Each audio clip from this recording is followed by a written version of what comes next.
I helped a lot. found that when we were doing our GCSEs, and we had friends that were doing, there was higher and was it lower?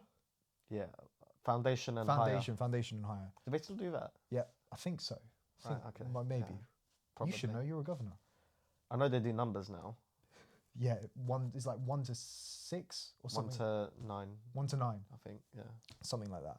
But a 7 is an A. Yeah. An 8, I guess, is an A star, and a 9 is you have no life. Basically, you are very, very intelligent. Apparently that grading system is harder. But I remember looking at a foundation paper, and I got most of it wrong because I kept like checking myself because it's so easy. You think it's a trick You question. think it's a trick question, Yeah. and like the first question on it, like I mean, I got this one right, but it was like tell the time. Like what's 5 to 12? What do you mean tell the time? Like they'd show you a clock and say what They time give is it? you no, they'd give you a number, so they give you a time in digits, and they'd be like, "What is this time on a clock?" or in words. So And you have to 5 draw to it. 12, Oh and you've my got to God. draw it on the clock. And I was looking at this clock like, what? Wouldn't you just look at the watch you've got on, and just do it anyway? That was the ludicrous thing to me. You know what percentage of students around the UK get 5 GCSEs, A star to pass? I don't. What would you say it is? 5 GCSEs, so you're talking maths, English, the science, Yeah, 5. humanity, and 5 is what is the marker of success for. It's one of the markers of success for a school. So that's how they measure success in a school. What percentage of students are getting 5 past GCSEs, past GCSEs, upon leaving the school? What percentage of students in the UK do you reckon are getting that? 5 GCSEs, probably like 70%. It's under 50%. Under 50%. Last time I checked, that might be different now. It's a long time ago I checked this, but last time I checked, it was under 50% of people are leaving with 5 GCSEs. Mad, innit? How many GCSEs did you do? I did 11. I did 13. Yeah. I did advanced, not advanced. I did. Looking back, it's a bit unnecessary, isn't it? I did a sped up PE course just for the shits and giggles, because I thought like it was cool, and then I realised that actually it was just a big waste of time. I wonder how much Oxbridge look at your GCSEs. I don't think they do that much. I think they just want 7. I think 7 is the magic number. If you have 7 A's, I don't think they care if you got 7 A's or But 10 Oxbridge, A's. a lot of it comes down to, well, I don't know if this is true or not, but who you know, because you can have one thing that's supposedly sways an interview is if you're an alumni or you've got some sort of alumni Surely, yeah. vouching for you. I applied for Cambridge and I didn't get in. That No, but to this day, I feel hard done by that because I was predicted 2 A stars and 2 A's. Yeah. And my college was fucking terrible. The average grade at my college was a D. But why did you want to go to Cambridge so badly? The course was good, and it was just an indication of how far I'd come. It was more what going there would represent more than going there itself. Because I'd been expelled. I think one of the reasons why I'm doing a PhD is because it's kind of been like a chip on my shoulder from being expelled. It's kind of like a point that I'm trying to prove to others and to myself, which now more I think about it, I don't think there's much wrong with that, to be honest. Did you apply to do your PhD at Cambridge or your master's? Applied for my PhD, Mm-hmm. and the guy told me to reapply next year because he thought it'd be more relevant for my research. Well, you just didn't want to wait. Is that why you did it anyway? Yeah, but doing it at Bristol is still great, and Steve's great, so Big up it worked Bristol. out. Big up Steve Lewandowski for the PhD spot. Or could we get him on the podcast? Could do, actually. That'd be He won't very come here. We'll go down to Bristol and do it because we move. Imagine we got him to do shisha. I'm going to ask him. Yeah, why not? That'd be interesting. We could do a whole thing on misinformation without me talking about it. That would Could be him. so much fun. Yeah. To actually talk to someone that isn't Musinya Salada. Who actually knows what he's talking about as well. Not just hearsay. And has I'll to be honest. check everything. When I'm talking about misinformation, guys, most of the time I'm just spreading misinformation about misinformation research. You do fact check yourself, which is quite funny. You should fact check yourself, yeah.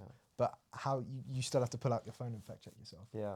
But I had to, yeah, so I got rejected, and I couldn't help but think at the time, I was like, there are people who are going to Eton and all these great sixth forms and colleges around the country who are probably getting worse grades than me, who are probably getting in, which really wound me up at the time.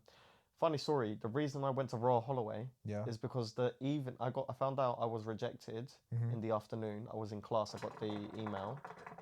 I didn't even get an interview. 2 A stars, 2 A's, no interview. For a course that required an A star and 2 A's. Stupid, right?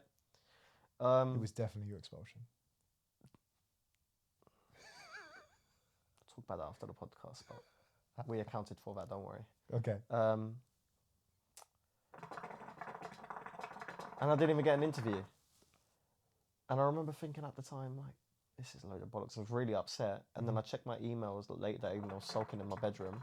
And I got an email from Royal Holloway saying, we're going to give you an unconditional offer because of the strength of your application. I hadn't even looked at what Royal Holloway looked like, right? I knew nothing about it. Did you even know where it was?